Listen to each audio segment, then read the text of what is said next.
Power पैसा पहचान और फिर अचानक एक गोली की आवाज।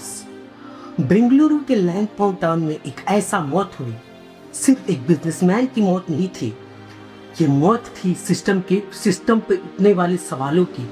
ये मौत थी डर, दबाव और राज की। कॉन्फिडेंट ग्रुप का चेयरमैन, हजारों करोड़ों का एम्पायर खड़ा करने वाला मालिक डॉक्टर सीजे राव आज वो जिंदा नहीं है। और सबसे बड़ा सवाल क्यों? नमस्कार, आदाब, मैं हूं विशाल मयूर, आप देख रहे हो न्यूज़ फ्लैश।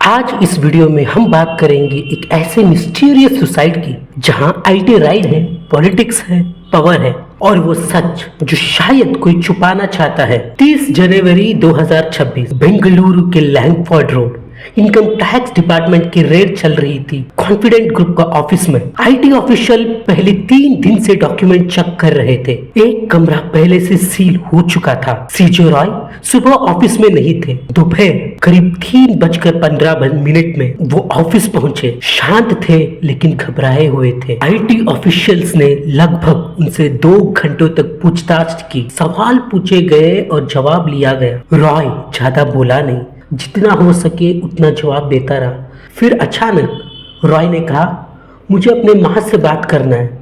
तो रॉय चला जाता है अपने रूम में। जाते वक्त सिक्योरिटी गार्ड को बोलता है कि दरवाज़ा खोलना मत, मैं किसी इंपॉर्टेंट काम में व्यस्त हूँ। ये बोलकर दरवाज़ा बंद कर लेता है। 1 मिनट हुआ, 2 मिनट हुआ, 3 मिनट हुआ, लगभग 20 मिनट तक रॉय का आवाज नहीं आया। फिर अचानक एक गोली की आवाज।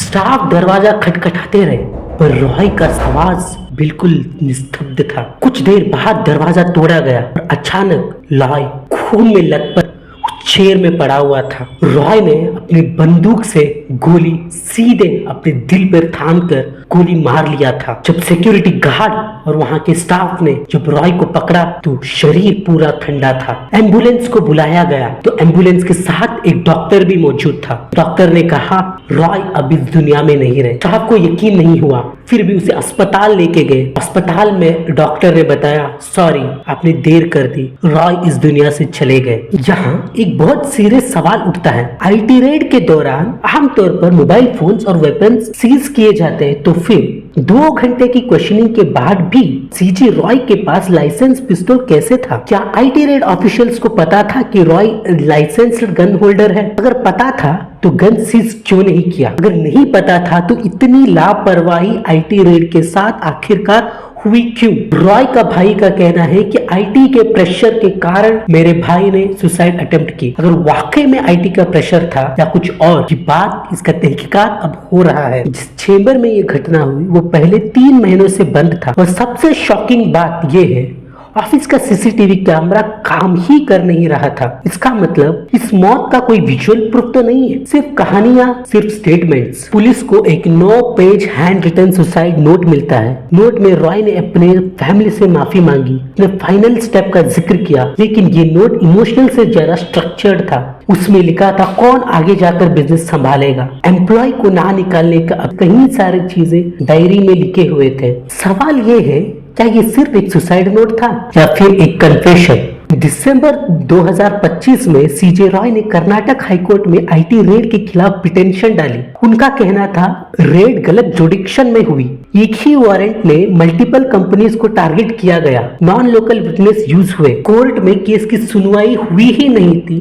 लगभग 40 घंटे के अंदर रॉय ने पिटीशन विड्रॉ कर ली। अचानक यूटर्न, कोई रीजन रिकॉर्ड पर नहीं। एसआईटी आज इसी प्रेशर को इन्वेस्टिगेट कर रही है। रॉय की मौत सिर्फ बेंगलुरु पुलिस तक सीमित नहीं है। चीफ मिनिस्टर पिनराई ने इसे टैक्स एडमिनिस्ट्रेशन पर डाक कर कहा और जुडिक्शन प्रोब की मांग की। कांग्रेस और सीपीएम ने बीजेपी पर सेंट्रल एजेंसी के मिसयूज का आरोप लगाया। आईटी एलिगेशन के मेरिट्स पर कोई बात चल नहीं रही। सोशल एक्टिविस्ट चक्रवर्ती चंद्रचूड़ ने कहा, उनके मुताबिक हजारों करोड़ों का money laundering, actress connection, Dubai underworld link honey trap का एंगल, ये क्लाइम साबित नहीं हुए, लेकिन पुलिस हर एंगल से इस केस की तहकीकात कर रहे हैं। पुलिस ने मोबाइल फोन को सीज किया, सीसीटीवी डीआरएफ जब्त किए, एसओसीओ और एफआई टीम का एविडेंस कलेक्शन किया गया, लेकिन सिर्फ सुसाइड कह देना काफी नहीं है। पुलिस को ये इन्वेस्टिगेट करना होगा, आईटी रेड प्रोटोकॉल फॉलो हुआ या नहीं,